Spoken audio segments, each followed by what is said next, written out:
Hello दोस्तों, एक बार फिर से स्वागत है आप सभी का आपके अपनी यूट्यूब चैनल पर। तो दोस्तों, आज के इस वीडियो में हम पढ़ने वाले हैं कक्षा 10 गणित 10 अति महत्वपूर्ण बहुविकल्पीय प्रश्न फॉर बोर्ड एग्जाम 2023 के लिए। और ये दोस्तों हमारा पार्ट नंबर 3 है। तो दोस्तों, मैंने यहाँ पर पूरी कक्षा 10 की जो मैथ की बुक है उस पूरी बुक में से 40% छांटे हैं अति महत्वपूर्ण बहुविकल्पीय प्रश्न, केवल और केवल बहुविकल्पीय यानी ऑब्जेक्टिव प्रश्न। और दोस्तों, इन 40 प्रश्नों को मैं 4 वीडियो के अंदर कंप्लीट कराने वाला हूँ। और दोस्तों, ये हमारा पार्ट नंबर 3 यानी ये हमारा 3 नंबर वीडियो है। और दोस्तों, अगर आप वो 4 और 3 बाकी और वीडियो वो देखना चाहते हैं तो उनकी लिंक मैं इसी वीडियो के डिस्क्रिप्शन में दे दूंगा। तो आप जाकर अगर वो वीडियो देखना चाहते हैं तो उनको भी आप देख सकते हैं। तो ये हमारा 3 नंबर वीडियो है। इस वीडियो के अंदर हम 21 से लेकर 30 प्रश्न कंप्लीट करने वाले हैं। प्रश्न है कि cosec 25 degree minus sec 65 degree का मान होगा। तो चलिए करते हैं 21 नंबर प्रश्न को हल। तो दोस्तों, हम यहाँ पे एक फॉर्मूला जानते हैं कि सेक 90 माइनस थीटा बराबर होता है हमारा कोसेक थीटा, और कोसेक 90 माइनस थीटा बराबर होता है सेक थीटा। तो दोस्तों, इस प्रकार हमने एक फॉर्मूला पढ़ा है। तो दोस्तों, यहाँ से हम क्या लिख सकते हैं, कोसेक 25 डिग्री को हम लिख सकते हैं, कोसेक 25 डिग्री को हम लिख सकते हैं सेक 90 माइनस 25 डिग्री, यानी इसको हम लिख सकते हैं सेक 90 माइनस 25 यानी 65 डिग्री। यानी कोसेक 25 डिग्री का हम सेक 65 डिग्री लिख सकते हैं। तो जब हम कोसेक 25 डिग्री की जगह सेक 65 डिग्री लिख देंगे तो सेक 65 डिग्री माइनस सेक 65 डिग्री यानी 0, तो ये बचेगा हमारे पास 0। तो यहाँ पर ए ऑप्शन एकदम सही हो जाएगा। अब आता है कि कोई वस्तु आंख से ऊपर की ओर देखी जाती है तो दृष्टि रेखा और क्षैतिज रेखा के मध्य कोण कहलाता है। तो दोस्तों, मान लेते हैं कि यहाँ पर एक वस्तु है, यहाँ पर एक वस्तु है और यहाँ पर एक व्यक्ति की आंख। जैसे हम यहाँ पर किसी व्यक्ति का नेत्र है और यहाँ से वो किसी इस वस्तु को देखता है, यहाँ से इस वस्तु को देखता है, और ये हमारी एक क्षैतिज रेखा, ये हमारी क्षैतिज रेखा, क्षैतिज रेखा, ये हमारी क्षैतिज रेखा। तो यहाँ पर पूछा गया है कि ये जो क्षैतिज रेखा होती है और ये जो हमारा हम इस आंख से इस वस्तु को देखते हैं तो ये जो रेखा बनती है, इनके बीच कोण होता है। इस कोण को क्या बोलते हैं, जब वस्तु ऊपर की ओर हो, ये वस्तु हमारी जो आंख है उससे ऊपर की ओर है, हम ऊपर की ओर देख रहे हैं, तो तब यहाँ पर जो कोण बनता है उसे क्या बोलते हैं। तो दोस्तों, जब हम किसी भी वस्तु को ऊपर देखते हैं तब जो क्षैतिज रेखा के साथ जो कोण बनता है उसे बोलते हैं उन्नयन कोण। तो ये हमारा उन्नयन कोण। और अगर इस प्रकार होता कि यहाँ पर तो किसी व्यक्ति की आंख है, जैसे यहाँ पर किसी व्यक्ति का नेत्र है और यहाँ से वो यहाँ पर एक वस्तु पड़ी है जिसको देख रहा है, तब जो हमारी क्षैतिज रेखा है, मान लेते हैं कि क्षैतिज रेखा यहाँ पर है, तो तब इस क्षैतिज रेखा के साथ इस व्यक्ति का जो नेत्र रेखा से जो दृष्टि रेखा है, इस रेखा के जो साथ जो कोण बनता है इसे बोलते हैं अवनमन। अवनमन, क्योंकि नमन का मतलब होता है जब हम किसी व्यक्ति को नमन करते हैं तो हम उसके सामने झुकते हैं। तो तब तो यहाँ पर ये जो आंख है उसकी हम वस्तु को नीचे की तरफ देख रहे हैं, यानी आंख झुकी हुई है। तो जब आंख झुकी होती है या नीचे की तरफ देखते हैं तब जो कोण बनता है उसे बोलते हैं नमन, क्योंकि नमन का मतलब होता है झुकाव। तो इस प्रकार ये होता हमारा उन्नयन कोण और अवनमन कोण।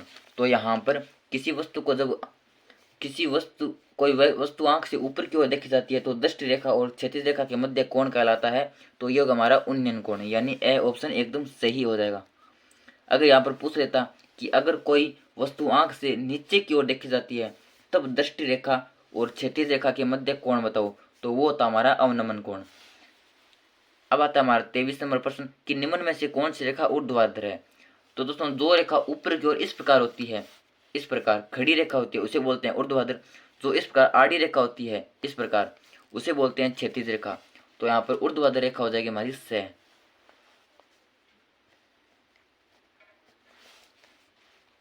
अब आता है 24 नंबर प्रश्न।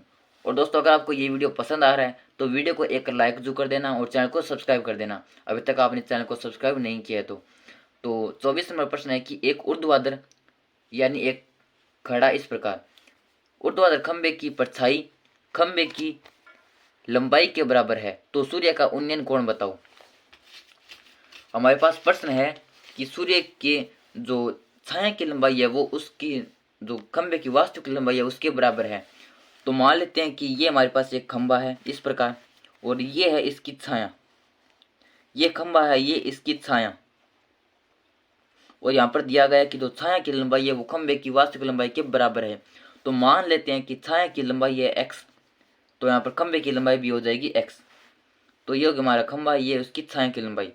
तो हमें पूछा गया कि तो सूर्य का उन्नयन कोण बताओ। और हमने अभी भी पढ़ा था कि उन्नयन कोण कौन सा होता है, कि जब हम किसी भी वस्तु को ऊपर की ओर देखते हैं तब जो कोण बनता है वो उन्नयन कोण होता है। तो यहाँ पर लगभग यहाँ पर होगा हमारा सूर्य, ये हमारा सूर्य, ये हमारा सूर्य है, क्योंकि यहाँ पर छाया तभी बनेगी जब ये सूर्य यहाँ पर होगा, तभी यहाँ पर छाया बनेगी। तो यहाँ पर सूर्य होगा। अब हमें पूछा गया उन्नयन कोण, तो इसको एक बार यहाँ से मिला लेते हैं। और उन्नयन कोण तभी बनेगा जब हम किसी वस्तु को ऊपर की ओर देखते हैं, यानी व्यक्ति के नेत्र यहाँ पर होगा, यानी व्यक्ति का नेत्र यहाँ पर होगा। यहाँ पर कोई व्यक्ति है जिसका नेत्र है वो ऊपर की ओर देख रहा है, तब ये जो क्षैतिज रेखा है, ये हमारी क्षैतिज रेखा है, इसका इस नेत्र रेखा, ये जो रेखा है दृष्टि रेखा, इसके साथ यहाँ पर एक कोण बन रहा है। इस मान लेते हैं कि ये थीटा है, इसका हमें मान बताना है, क्योंकि उन्नयन कोण तभी बनेगा जब व्यक्ति ऊपर की ओर देखेगा। तो इस कोण का हमें मान बताना है। तो ये तो हो गया हमारा 90 डिग्री, क्योंकि यहाँ पर ये 90 डिग्री बनेगा। क्षैतिज रेखा और ये जो खंभा है ऊर्ध्वाधर होता है, यानी 90 डिग्री पर होता है, तो यहाँ पर ये 90 डिग्री का कोण होगा। तो यहाँ पर ये लंब, ये आधार, और लंब और आधार में संबंध किसके अंदर होता है, तो हम जानते हैं कि tan थीटा बराबर होता है लंब बट्टा आधार। तो लिखेंगे चूंकि tan थीटा बराबर लंब बट्टा आधार, तो लंब का मान हमारे पास x, आधार का मान हमारे पास x, तो x बट्टे x, तो x से x कट गया, ये बच गया हमारे पास 1, यानी tan थीटा बराबर 1। और हम जानते हैं कि tan 45 डिग्री का मान होता है 1, तो यहाँ पर tan से tan कट गया, ये बच गया हमारे पास थीटा बराबर 45 डिग्री। तो इस प्रकार ये था हमारा सवाल। तो ए ऑप्शन एकदम सही हो जाएगा। अब आता हमारा 25 नंबर प्रश्न कि वृत्त की सबसे बड़ी जीवा वृत्त की कहलाती है। तो जीवा का मतलब होता है कि एक वृत्त हमारे पास, उसके जो दो बिंदु है, परिधि के दो बिंदु, जैसे हमारे पास ये एक वृत्त है और ये हमारी परिधि है, इसके किन्हीं भी दो बिंदु को जो मिलाने वाली रेखा होती है इसे बोलते हैं जीवा। किन्हीं भी दो बिंदुओं को मिलाने वाली रेखा, जैसे इस बिंदु को और इस बिंदु को मिलाते हैं तो ये एक जीवा है। तो यहाँ पर पूछा गया कि सबसे बड़ी जीवा कौन सी होगी, तो यहाँ पर होता है केंद्र। तो जो जीवा केंद्र से होकर जाती है वो सबसे बड़ी जीवा होती है, और जो केंद्र से होकर जीवा जाती है इस जीवा को बोलते हैं व्यास, वृत्त का व्यास, और ये होता है हमारा त्रिज्या का दुगुना। तो यहाँ पर सबसे बड़ी जीवा होती है हमारी वृत्त की व्यास कहलाती है।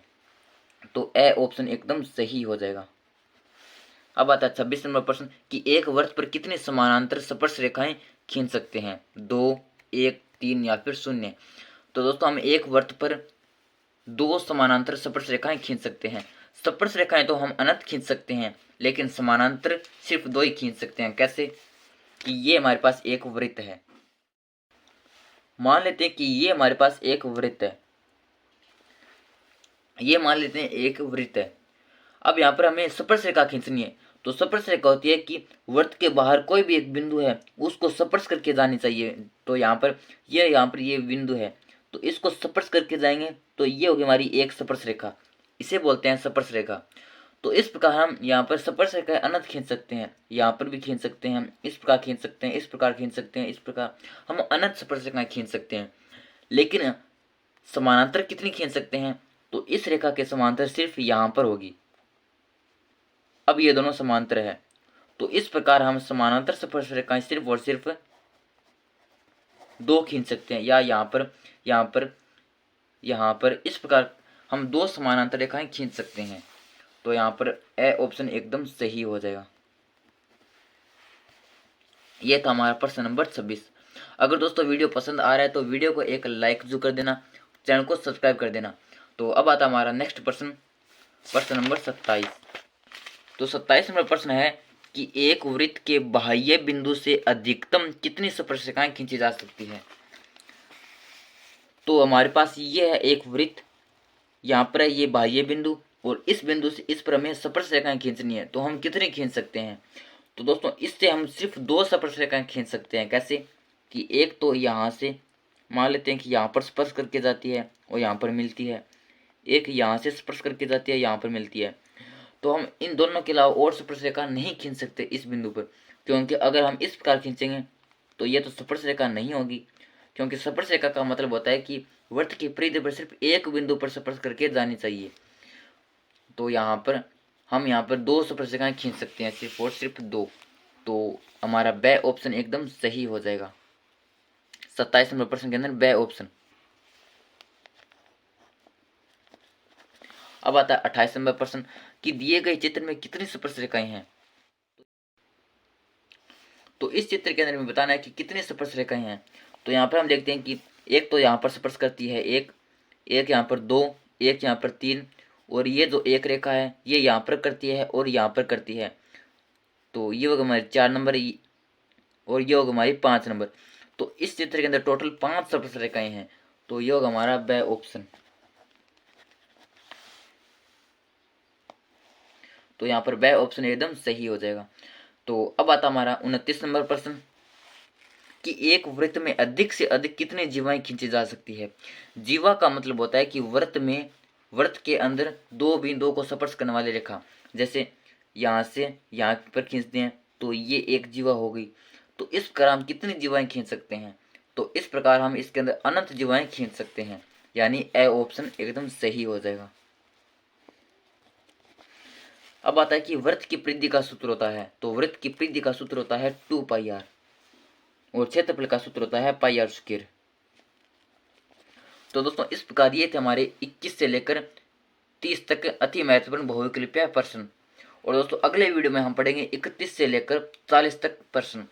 तो दोस्तों अगर आपको वीडियो पसंद आए तो वीडियो को एक लाइक जरूर कर देना और चैनल को सब्सक्राइब कर देना। और अगर आप बाकी वीडियो भी देखना चाहते हैं तो उन वीडियो के लिंक मैं इसी वीडियो के डिस्क्रिप्शन में दे दूंगा, तो वहाँ पर जाकर आप वो वीडियो भी देख सकते हैं। तो दोस्तों चलिए मिलते हैं अगले वीडियो में, तब तक के लिए धन्यवाद।